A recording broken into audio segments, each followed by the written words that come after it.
I've got my decaffeinated tea. Let's do this. Hi everyone, it's Ruben from the Ruby Tuesday, and today we're talking about Golden Kamuy, the Hunt of Prisoners in Hokkaido, Netflix's new live-action adaptation of Golden Kamuy.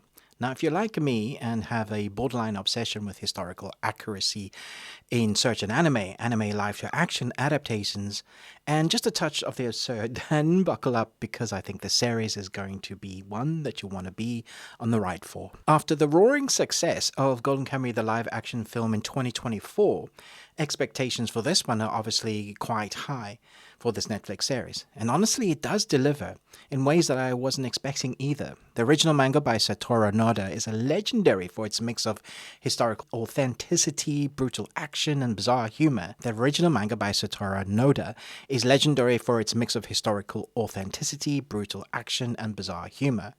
Did the series manage to capture all of that? Mostly.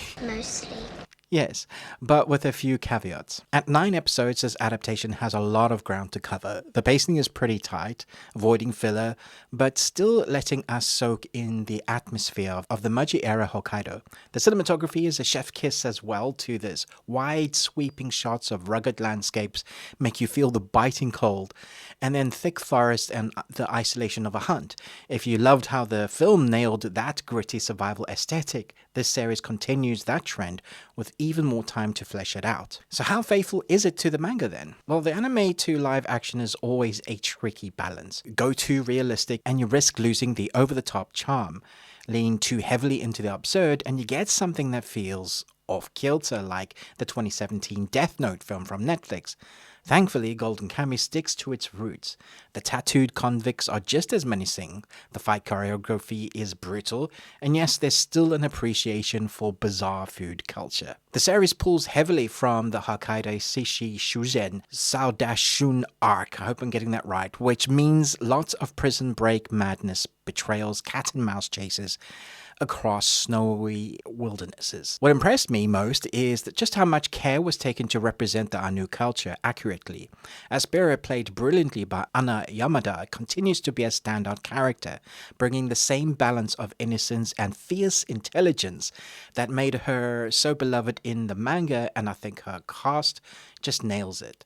They did a great job. Let's talk about the actors then, because we're talking about the cast. Kento Yamazaki reprises his roles as Sachi Sugimoto, and he absolutely nails it. He is this character. The man has nailed the unhinged determination, the warmth, and of course the occasional goofiness. Gordon Maeda as Hayakun Suke Ogata is perfect. That cold sniper's gaze is there, and his character's motivations remain just as enigmatic. Asurpa, who's played by Anna Yamada, is a joy to watch, with her interactions with Sugimoto keeping that perfect blend of teacher-student dynamic and family-like warmth. Hiroshi Tamaki as Shirumi, we need to talk about that because he is I guess he's a walking fever dream in the manga, and somehow Tamaki makes that insanity and makes it work in this live action adaptation.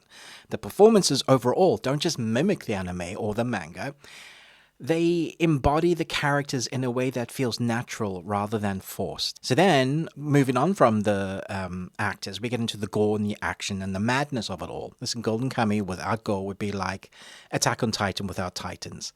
Thankfully, the series embraces the blood. The fight scenes are visceral, they're dark, with practical effects mostly taking center stage over CGI, making every gunshot, stab, and bear attack feel real. Speaking of CGI though, it's mostly used for enhancing environments and of course the occasional wild animal. The bear effects, they're better than the anime's infamous PS2 looking bear.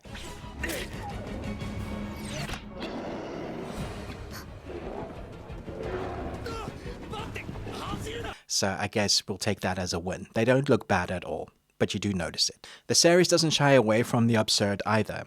If you love the weird mix of brutal violence and Golden Kamuy's unique brand of ridiculousness, there's plenty here for you to like. You'll still find those moments where the characters suddenly go from life or death tension to arguing about how to properly cook a squirrel.